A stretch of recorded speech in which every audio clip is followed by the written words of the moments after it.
सारे दोस्तों की फरमाइश से वीर ते जोध का दूजा हिस्सा पेश किया जा रहा है। ये बहुत दर्दनाक कहानी है ते गा के सुना रहा है सादिक पट्टी बाग मोड़ वाला ते रिकॉर्ड कर रहे हैं लाला जी गुलशन स्टूडियो शिवपुरे वाले। ये दूजा हिस्सा वीर ते जोध का पेश किया जा रहा है। जिथों पहला वाकया मैं छड्या सी उथे दास्तान अगे जनाब की खिदमत पेश कर रहे हैं। वीर जवान नूं मुगल निजामुद्दीन बन के लै जांदा तो उन्हें ताना मारदा, वो केड़ा मारदा है? ओ बदे वीर जवान नूं मुगल ताना लाया, तेरे पट्टी पाइया बेड़ियां गली संगल पाया। ओ मैं जिन्नू लजावा बन के, ओ मैं जिन्नू लजावा बन के पाँव कदी नहीं आया। मेरा हाथी फिरदा ही झूल के, मेरा हाथी फिरदा ही झूल के और दिल्ली लाया। आ मुगल निजामुद्दीन ने उन्हें ताना लाया। वीर जवान ने सोचिया ये मैनू बन के लाया ते जोध सौहरियां दे गया है। अज तो दोवे भरा बजियां रंगईयां उत्ते कहा दा नारा मारदा, केड़ा मारदा है? ओ वीर ने नारा मारिया उत्ते रोक ले जा थल्ले, ओ कोल नी जोध वेखदा बैंदा कर कर हल्ले। ओ मुगला वाली फौज दे आ वीर ने सोचिया जे मेरा भरा जोध कोल हुंदा तो उन्हें मुगलों वाली फौज दे टल्ले ला देने सन। आदे की आंदा ओ मुगलों वाली फौज दे ओ ला देंदा टल्ले जी। असी दोवें भाई सूर में, असी दोवें भाई सूर में बजे कल्ले कल्ले। आ मुगल निजामुद्दीन वीर जवान नूं बन के लै गया ते मलकी माल बुगे नूं आंदा लै भी जवाना मैं ते वीर जवान नूं बन के लैंदा ते जोध नूं तू जाके लियाना है। आज से लैवेगा उस दोवां भरावां नूं पैरो बादशाह दे सामने पेश करांगे। इन्नियां गल्लां हो रही ने ते मावां नूं पुत्तर बड़े प्यारे हुंदे ने ते वीर जवान दी मां नूं पता लगा कि मेरा वीर पुत्तर बच गया। जो तिहाई मारदी है किस तरह मारदी है? ओ रोंदी माता वीर दी बई उब्बे भरदी सा। ओ कौल मरासी नूं सद के भी लैंदी कोल बिठा। ओ सुन में दादा साडिया, ओ सुन में दादा साडिया मैं पुत्ती मेरी जा वे घोड़ा कट तबेलियो। ओ घोड़ा कट तबेलियो वे चढ़ जा लत उला। तू जावी घोड़े वानू जावी वादा वे आखी जाके जोध नूं, ओ आखी जाके जोध नूं भी छेती पिछानुआ। तेरा वीर पैरों शा बन ले आई, ओ तेरा वीर पैरों शा बन ले आई वे छेती घर नूं आ। कौल मरासी इन्नी गल सुनी ते तैयारी कर लैंदा किस तरह जांदा। ओ दादा ये गल सुन के जांदा बिच तबेलिया। ओ घोड़ा कट तबेलियों भी चढ़दा लत वला। ओ जांदा घोड़े वानू, ओ जांदा घोड़े वानू जांदा वादा। आ दादे ने वेख्या मलकी माल बुगे ने जोध जवान नूं पट्टी बेड़ियां गली संगल पाए ने तो उत्थे वेख के ते वापस आ जांदा ते वीर ते जोध दी मां नूं आके दसदा ते की दसदा अगे बज्जा जोधा वेख के भी दादे मारी टा। उतो पिछले पैरी परतिया, उथे पिछले पैरी परतिया जांदा बेतल बंदिया। आ दादे ने आके सुनिया दिता ते दादा वीर ते जोध दी मां नूं की आंदा। ओ सुन तू माता मेरी नी मन्नी रब रज़ा।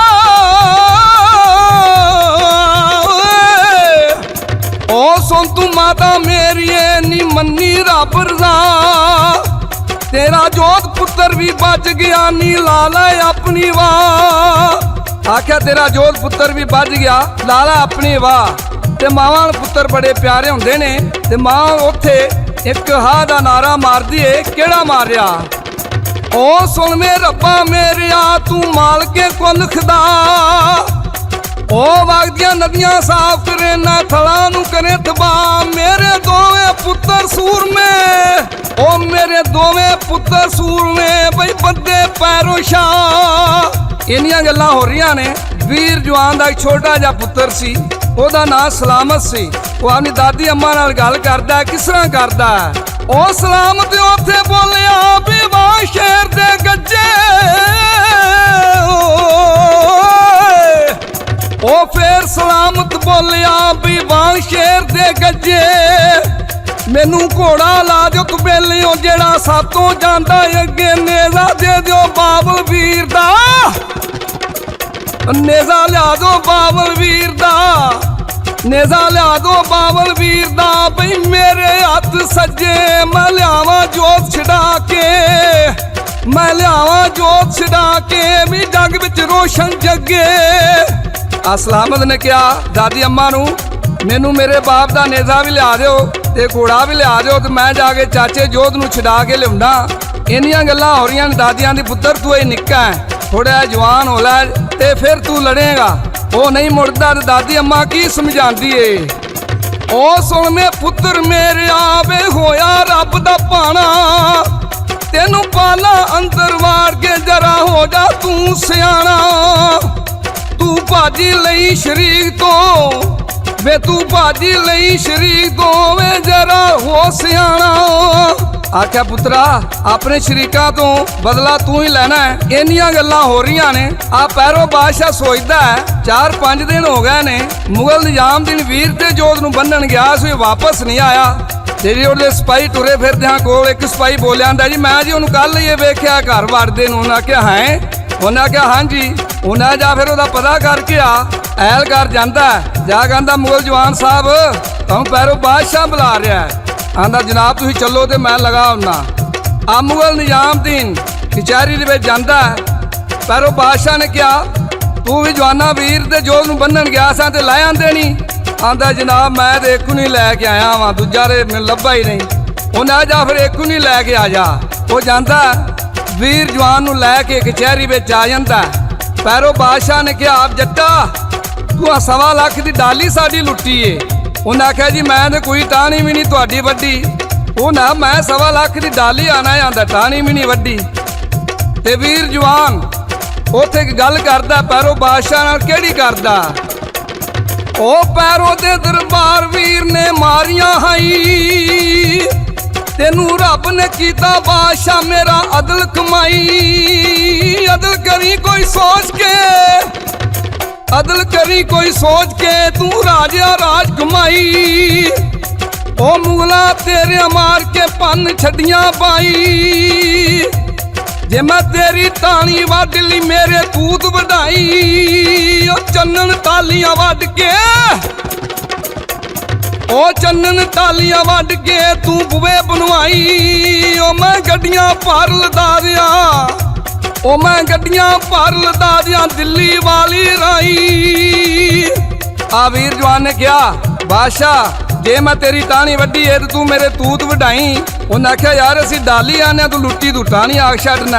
आ पैरों बादशाह ने आ मुगल निजामुद्दीन नूं कहा ओ एडा भोला तू जट फड़ के लैंदा, असी डाली आने ओ टाणी आंदा। आ वीर जवान ने कहा बादशाह जे मैं तुहाडी डाली लुट्टी है तो बंदा मेरे मुंह ते लै गया। आ ते जदों इन्हां दी लड़ाई होई सी उदों मलकी मल बुग्गा गया सी, मुगल निजामुद्दीन नाल नहीं सी हैगा।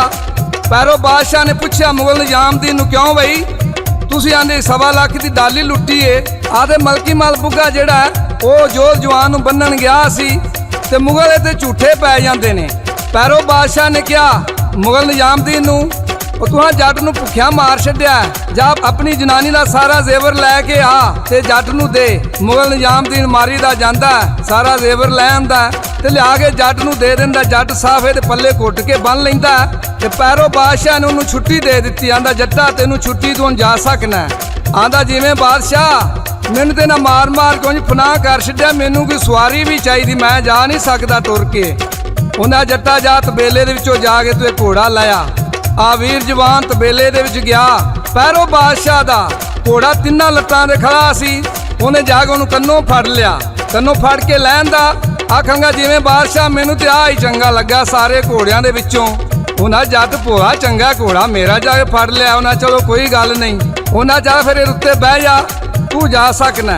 आदे वीर जवान इंज कीता कि ओहदा कन्न फड़ के सिर हेठां कीता ते करदा टुब टुब टुब ते पैरो बादशाह बड़ा हस्सिया आंदा जट्टा की करना ਆਂਦਾ ਹੀ ਤੇ ਸੱਜਿਆਂ ਨੂੰ ਜੀ ਇੰਜ ਹੀ ਕਰਨਿਆ ਤੇ ਉਹ ਸਿਰ ਹੇਠਾਂ ਕਰਦੇ ਨੇ ਤੇ ਉੱਤੇ ਪੈ ਜਾਂਦੇ ਆ। ਇਹ ਆਂਦਾ ਜੱਟਾ ਇੰਜ ਨਾ ਕਰ, ਥੋੜਾ ਪਿੱਛੇ ਉਹਦੇ ਉੱਤੇ ਚੜ ਜਾ। ਜੱਟ ਪਿਛਲੇ ਪਾਸੇ ਹੋ ਗਿਆ, ਉਹਦੀ ਪੂਛਲ ਫੜ ਲਈ ਤੇ ਉਹਦੀਆਂ ਕੁੱਚਾਂ ਨੇ ਪੈਰ ਰੱਖ ਕੇ ਤਨੀਨ ਲਾਤੀ। ਜੱਟ ਪੈਰੋਂ ਬਾਦਸ਼ਾਹ ਫਿਰ ਬੜਾ ਹੱਸਿਆ। ਇਹ ਆਂਦਾ ਏਡਾ ਭੋਲਾ ਜੱਟ ਲੈਣ ਦਾ ਇਦਾਂ ਦੇ 1.25 ਲੱਖ ਦੀ ਨੇ ਡਾਲੀ ਲੁੱਟੀ, ਡਾਲੀ ਤੁਸੀਂ ਆਪ ਖਾ ਗਏ। ਇਹ ਜੱਟ ਨੂੰ ਉੱਤੇ ਬਹੁਤ ਸਿੱਧਾ ਕਰਕੇ ਆ ਮੁਗਲ ਨਿਜ਼ਾਮ ਦੇਣ ਗਿਆ। ਉਹਨੇ 3-4 ਮੁੰਡੇ ਆਂਦੇ ਆਂਦਾ ਉਹ ਯਾਰ ਜੱਟ ਨਹੀਂ ਪਿਆ ਘੋੜੇ ਤੇ ਬਹਿੰਦਾ। ਉਹਨਾਂ ਚੁੱਕ ਚੱਕ ਕੇ ਉੱਤੇ ਘੋੜੇ ਤੇ ਪਾਉਂਦੇ ਨੇ ਤੇ ਜੱਟ ਪਿਛਾਂ ਮੂੰਹ ਕਰਕੇ ਬਹਿ ਜਾਂਦਾ। ਉਹ ਨਾ ਜੱਟਾਂ ਨੂੰ ਮੂੰਹ ਕਰਕੇ ਬਹਿੰਦਾ ਜੀ ਅਸੀਂ ਤੇ ਇਸ ਤਰ੍ਹਾਂ ਹੀ ਸੱਜਿਆਂ ਦੇ ਬਹਿਣਾ, ਨਾਲੇ ਫਸਲਾਂ ਵੇਂਦੇ ਜਾਂਦੇ ਆ ਤੇ ਨਾਲੇ ਘਰ ਨੂੰ ਲਗੇ ਜਾਂਦੇ ਆ। ਉਹ ਨਹਿਰ ਚੁੱਕ ਕੇ ਸਿੱਧਿਆਂ ਕਰੋ ਜੱਟ ਨੂੰ। ਆ ਮੁਗਲ ਵਿਚਾਰੇ ਆ ਮੁਸੀਬਤ ਨੂੰ ਪੈਂਦੇ ਨੇ, ਉਹਨੂੰ ਸਿੱਧਿਆਂ ਕਰਦੇ ਨੇ। ਜੱਟ ਜੂੰ ਪੈ ਹੇਠਾਂ ਨੂੰ ਲਮਕਦਾ। ਉਹਨਾਂ ਚੁੱਕ ਚੱਕ ਕੇ ਸਿੱਧਿਆਂ ਕੀਤਾ ਤੇ ਵੀਰ ਜਵਾਨ ਨੇ ਬਾਦਸ਼ਾਹ ਨੂੰ ਕਿਹਾ ਜਨਾਬ ਮੈਨੂੰ ਕੋਈ ਡੰਡਾ ਸੋਟਾ ਵੀ ਚਾਹੀਦਾ ਕਿ ਮੇਰੇ ਕੋਲ ਉਹਨਾਂ ਟੂੰਬਾਂ ਵੀ ਨੇ, ਘੋੜਾ ਵੀ ਏ। ਮੈਂ ਰਾਹ ਵਿੱਚ ਜਾਵਾਂ ਤੇ ਮੁਗਲ ਨਿਜ਼ਾਮ ਦੀ ਰੰਗਾ ਫਿਰ ਕੋਈ ਰਾਜ ਮਿਲ ਜਾ ਤੇ ਹਰਸ਼ਾ ਮੇਰੇ ਤੋਂ ਖੋਹ ਲਵੇ। ਪੈਰੋਂ ਬਾਦਸ਼ਾਹ ਦਿਲ ਰਹਿਮ ਹੋ ਗਿਆ ਸੀ। ਉਹਨਾਂ ਦੇ ਭੋਲਾ ਜਿਹਾ ਜੱਟ ਐਵੇਂ ਵਿਚਾਰੇ ਨੂੰ ਫੜ ਕੇ ਲਾਏ ਨੇ। ਉਹਨੇ ਆਪਣੀ ਉਹਨੂੰ ਤਲਵਾਰ ਫੜਾ ਦਿੱਤੀ। ਪੈਰੋਂ ਬਾਦਸ਼ਾਹ ਤਖਤ ਤੇ ਬੈਠਾ ਸੀ, ਜੂੰ ਮਾਰੀ ਤਲਵਾਰ ਤੇ ਉਹਦਾ ਇੱਕ ਥੰਮ ਜਿਹੜਾ ਚੀਰ ਕੇ ਸਰ ਦਿੱਤਾ ਤੇ ਪੈਰੋਂ ਬਾਦਸ਼ਾਹ ਨੂੰ ਉੱਥੇ ਗਸ਼ ਪੈ ਜਾਂਦਾ। ਜਿਸ ਗਸ਼ ਪੈ ਗਿਆ ਤੇ ਵੀਰ ਜਵਾਨ ਉੱਥੇ ਕੀ ਆਂਦਾ, ਉਹ ਪੈਰੋਂ ਦੇ ਦਰਬਾਰ ਵੀਰ ਦੀ ਲੈ ਗਈ ਸੰਗਾ। ਉਹ ਘੋੜਾ ਦਿੱਤਾ ਹੀ ਹੇਠ ਨੂੰ ਸੁਰਖਾ ਤੇ ਡੱਬਾ। ਮੇਰੇ ਮਗਰੀ ਮੁਗਲਾਂ ਨੂੰ ਘੱਲ ਦਈ ਕਰ ਦਿਆਂਗਾ ਤੰਦਾ। ਜੇ ਜਿਉਂਦਾ ਮੁਗਲ ਆ ਗਿਆ, ਜੇ ਜਿਉਂਦਾ ਮੁਗਲ ਆ ਗਿਆ ਕੀ ਵੀਰ ਸੀ ਚੰਗਾ। ਆ ਵੀਰ ਜਵਾਨ ਪੈਰੋਂ ਬਾਦਸ਼ਾਹ ਇੰਨੀ ਗੱਲ ਕਰਕੇ ਤੇ ਘੋੜਾ ਭਜਾ ਦਿੰਦਾ। ਵੀਰ ਜਵਾਨ ਆ ਰਿਹਾ ਉਧਰੋਂ ਰਣੋ ਕਣੋ ਤੇ ਰਾਜ ਸਰਾਜ ਮੀਰ ਆਲਮ ਨੂੰ ਆਂਦੇ ਨੇ ਜਾ ਦਿੱਲੀ ਜਹਾਨਾਬਾਦ ਜਾ ਕੇ ਸ਼ਰਾਬ ਦੀਆਂ ਬੋਤਲਾਂ ਲੈ ਗਿਆ। ਹੁਣ ਆਪਣੀ ਹਕੂਮਤ ਉਹ ਦੋਵੇਂ ਭਰਾ ਵੱਜ ਗਏ, ਉਹਨਾਂ ਕਿੱਥੇ ਆਉਣਾ। ਉਹ ਮੀਰ ਆਲਮ ਨੇ ਥੋੜੀ ਨਾ ਫਨਾ ਕੀਤੀ, ਆਖਣਗੇ ਉਹਨਾਂ ਦੀਆਂ ਹਿਰਸਾਂ ਰੱਖਣਾ। ਉਹ ਜਾ ਦਿੱਲੀ ਜਹਾਨਾਬਾਦ ਜਾ, ਉਥੋਂ ਦਾਰੂ ਲੈ ਗਿਆ ਪੀਏ ਤੇ ਮੌਜਾਂ ਕਰੀਏ। ਆ ਮੀਰ ਆਲਮ ਆ ਰਿਹਾ, ਅੱਗੋਂ ਨੂੰ ਵੀਰ ਜਵਾਨ ਘੋੜੇ ਤੇ ਮਿਲ ਪੈਂਦਾ। ਮੀਰ ਆਲਮ ਨੇ ਦੱਸਿਆ, ਆਖਿਆ ਵੀਰਾ ਉਹ ਤੇਰੇ ਜੋਧ ਭਰਾ ਨੂੰ ਵੀ ਮਲਕੀ ਮਲ ਬੁੱਗਾ ਬੰਨ ਕੇ ਲੈ ਗਈ। ਮੀਰ ਆਲਮ ਦੀ ਗੱਲ ਸੁਣ ਕੇ ਉੱਥੇ ਵੀਰ ਨੇ ਮਾਰੀਆਂ ਢਾਈ। ਓ ਰੱਬਾ ਮੇਰੇ ਵੀਰ ਦੀ ਤੂੰ ਜਾਨ ਬਚਾਈ। ਓ ਭਾਈਆਂ ਬਾਜੋ ਸਾਦਕਾ ਦੁੱਖ ਕੌਣ ਵਡਾਈ। ਓ ਵਾਗਾ ਫੜ ਲੈ ਆਲਮਾ, ਓ ਵਾਗਾ ਫੜ ਲੈ ਆਲਮਾ ਤੂੰ ਸਿੱਧੇ ਰਸਤੇ ਜਾਈ। ਓ ਸਹੀਜੇ ਸਹੀਜੇ ਟੋਰ ਕੇ, ਓ ਸਹੀਜੇ ਸਹੀਜੇ ਟੋਰ ਕੇ ਡੇਰੇ ਵਿੱਚ ਪਹੁੰਚਾਈ। ਮੀਰ ਆਲਮ ਨੂੰ ਕਿਹਾ ਕਿ ਹੌਲੀ ਹੌਲੀ ਘੋੜੇ ਨੂੰ ਟੋਰ ਕੇ ਤੇ ਮੈਨੂੰ ਇੱਕ ਵਾਰੀ ਡੇਰੇ ਦੇ ਵਿੱਚ ਪਹੁੰਚਾ ਦੇ। ਮੀਰ ਆਲਮ ਨੇ ਵਾਗਾਂ ਫੜੀਆਂ ਘੋੜੇ ਦੀਆਂ, ਉਹਨੂੰ ਡੇਰੇ ਦੇ ਵਿੱਚ ਲੈ ਜਾਂਦਾ ਤੇ ਵੀਰ ਜਵਾਨ ਦੀਆਂ ਧੁੰਮਾਂ ਪੈ ਗਈਆਂ ਕਿ ਵੀਰ ਜਵਾਨ ਆ ਗਿਆ। ਦੋਨੋਂ ਮਾਸੀਆਂ ਤਾਈਆਂ ਕਿਸ ਤਰ੍ਹਾਂ ਮੁਬਾਰਕਾਂ ਦਿੰਦੀਆਂ ਨੇ। ਹਾਂਜੀ ਉਹ ਵੀਰ ਆਇਆ ਘਰ ਛੁੱਟ ਕੇ ਉਹਨੂੰ ਮਿਲਣ ਵਧਾਈਆਂ।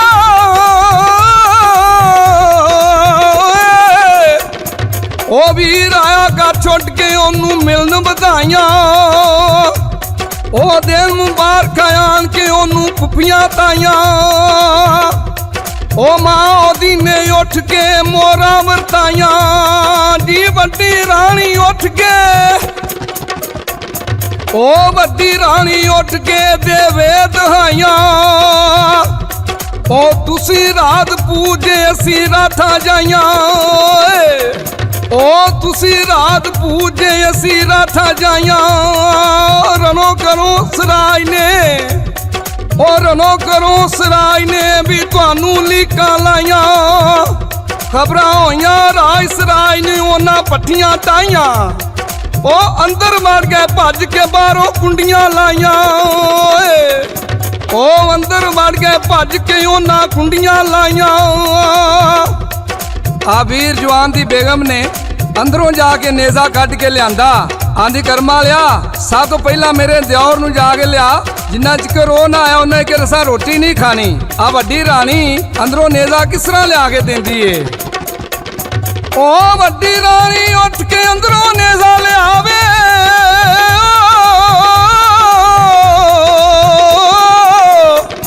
ਉਹ ਵੱਡੀ ਰਾਣੀ ਉੱਠ ਕੇ ਅੰਦਰੋਂ ਨੇਜ਼ਾ ਲਿਆਵੇ। ਮੌਰੇ ਦੀਆਂ ਮੁੱਠਾਂ ਲਾ ਕੇ ਨੇਜ਼ਾ ਠੀਕ ਕਰਾਵੇ ਜੀ, ਨੇਜ਼ਾ ਠੀਕ ਕਰਾ ਕੇ ਉਹ ਨੇਜ਼ਾ ਠੀਕ ਕਰਾ ਕੇ ਵੀਰ ਦੇ ਹੱਥ ਫੜਾਵੇ। ਆ ਵੱਡੀ ਰਾਣੀ ਨੇ ਦਾਦੇ ਨੂੰ ਕਿਹਾ, ਮੀਰ ਆਲਮਾ ਜਾਤ ਬੇਲੇ ਵਿੱਚੋਂ ਇੱਕ ਘੋੜਾ ਚੰਗਾ ਜਿਹਾ ਲੈ ਗਿਆ। ਆਦੇ ਦਾਦਾ ਕਿਸ ਤਰ੍ਹਾਂ ਜਾਂਦਾ ਹੈ? ਉਹ ਨਫਰ ਜਾਤ ਬੇਲਿਓ ਘੋੜਾ ਕੱਢ ਲਿਆਇਆ ਜੀ, ਉਹਨੂੰ ਮਲ-ਮਲ ਕੀਤਾ ਖਰਕਣਾ, ਉਹ ਮਲ-ਮਲ ਕੀਤਾ ਖਰਕਣਾ, ਉੱਤੇ ਤਾਰੂ ਪਵਾਇਆ। ਆ ਵੀਰ ਜਵਾਨ ਘੋੜੇ ਦੇ ਸਵਾਰ ਹੋ ਜਾਂਦਾ ਹੈ, ਮੁਗਲਾਂ ਦੇ ਡੇਰੇ ਦੇ ਕੋਲ ਜਾ ਕੇ ਉੱਥੇ ਆਪਣੇ ਜੋਧ ਭਰਾ ਨੂੰ ਆਵਾਜ਼ ਮਾਰਦਾ। ਕਿਸ ਤਰ੍ਹਾਂ ਆਵਾਜ਼ ਮਾਰਦਾ? ਉਹ ਅੱਧੀ ਰਾਤ ਦੇ ਨਾਲ ਜੇ ਡੇਰੇ ਮੁਗਲਾਂ ਧਾਇਆ, ਉੱਥੇ ਵੀਰ ਨੇ ਆਵਾਜ਼ਾਂ ਮਾਰੀਆਂ, ਉੱਥੇ ਵੀਰ ਨੇ ਆਵਾਜ਼ਾਂ ਮਾਰੀਆਂ ਵੀ ਕਰਕੇ ਜੋਤ ਬੁਲਾਇਆ। ਕਿਉਂ ਨਹੀਂ ਅੱਗੋਂ ਬੋਲਦਾ, ਉਹ ਕਿਉਂ ਨਹੀਂ ਅੱਗੋਂ ਬੋਲਦਾ, ਮੇਰੇ ਮਾਂ ਪਿਓ ਜਾਇਆ ਜੀ। ਅੱਗੋਂ ਹੌਲੀ ਜਿਹਾ ਬੋਲਿਆ, ਅੱਗੋਂ ਹੌਲੀ ਜਿਹਾ ਬੋਲਿਆ, ਬੋੜ ਮਾਂ ਪਿਓ ਜਾਇਆ। ਮੇਰੇ ਪੱਟੀ ਪਾਈਆਂ ਬੇੜੀਆਂ, ਉਹ ਮੇਰੇ ਪੱਟੀ ਪਾਈਆਂ ਬੇੜੀਆਂ, ਗਲੀ ਸੰਗਲ ਪਾਇਆ, ਇਹਨਾਂ ਲੱਕ ਗੁਟੋਇਆ ਕੱਢ ਕੇ। ਆ ਵੀਰ ਜਵਾਨ ਨੇ ਜਾ ਕੇ ਆਵਾਜ਼ ਮਾਰੀ ਤੇ ਜੋਧ ਨੇ ਕੋ ਦੱਸਿਆ ਕਿ ਮੁਗਲਾ ਭਾਈ ਜੀ ਮੈਨੂੰ ਲਾਕੂ ਟੋਇਆ ਕੱਢ ਕੇ ਉਹਦੇ ਵਿੱਚ ਦੱਬਿਆ ਹੈ, ਪੱਟੀ ਬੇੜੀਆਂ ਪਾਈਆਂ ਨੇ, ਗਲ ਸੰਗਲ ਪਾਏ ਨੇ। ਤੇ ਵੀਰ ਜਵਾਨ ਦੀ ਅੱਖਾਂ ਵਿੱਚ ਖੂਨ ਉੱਤਰ ਆਇਆ ਤੇ ਚਾਰ ਚਫੇਰੇ ਖੂਨੀ ਹਨੇਰੀ ਚੱਲ ਪਈ ਤੇ ਵੀਰ ਉੱਤੇ ਹਾਂ ਦਾ ਨਾਰਾ ਮਾਰਦਾ। ਕਿਸ ਤਰ੍ਹਾਂ ਮਾਰਿਆ? ਉਹ ਵੀਰ ਨੇ ਘੋੜਾ ਛੇੜ ਲਿਆ ਵੀ ਕੋਲ ਜੋਧ ਦੇ ਆਇਆ, ਉਹ ਜੱਫਾ ਮਾਰ ਭਰਾ ਨੂੰ ਟੋਇਓ ਬਾਹਰ ਟਿਕਾਇਆ। ਅਸੀਂ ਐਵੇਂ ਚੱਲੇ ਸਾਂ ਜੱਗ ਤੋਂ। ਆ ਰਾਤ ਦਾ ਟਾਈਮ ਸੀ, ਮੁਗਲ ਜਵਾਨ ਬੇਫਿਕਰ ਹੋ ਕੇ ਸੁੱਤੇ ਨੇ। ਵੀਰ ਜਵਾਨ ਗਿਆ ਆਪਣੇ ਭਰਾ ਨੂੰ ਆਪਣੀ ਤਾਕਤ ਨਾਲ ਕੱਢ ਕੇ ਲੈ ਆਉਂਦਾ। ਸਾਦਕ ਭੱਟੀ ਦੱਸਦਾ ਤੇ ਲਾਲਾ ਜੀ ਰਿਕਾਰਡ ਕਰਦੇ ਨੇ ਕਿਸ ਤਰ੍ਹਾਂ ਲੈ ਕੇ ਆਉਂਦਾ। ਉਹ ਅਸੀਂ ਐਵੇਂ ਚੱਲੇ ਸਾਂ ਜੱਗ ਤੋਂ ਵੀ ਵੀਰ ਨੇ ਆਖ ਸੁਣਾਇਆ, ਉਹ ਵੀਰ ਲੈ ਭਰਾ ਨੂੰ ਵੱਲ ਕਰਦੇ ਆਇਆ, ਉਹ ਵੀਰ ਲੈ ਕੇ ਭਰਾ ਨੂੰ ਵੱਲ ਕਰਦੇ ਆਇਆ। ਲਓ ਜੀ ਸਾਦਕ ਭੱਟੀ ਨੂੰ ਤੇ ਲਾਲਾ ਜੀ ਨੂੰ ਗੁਲਸ਼ਨ ਸਟੂਡੀਓ ਸ਼ੇਖਪੁਰੇ ਤਰਫੋਂ ਜਸ ਦਿਓ। ਰੱਬ ਰਾਖਾ, ਰੱਬ ਰਾਖਾ।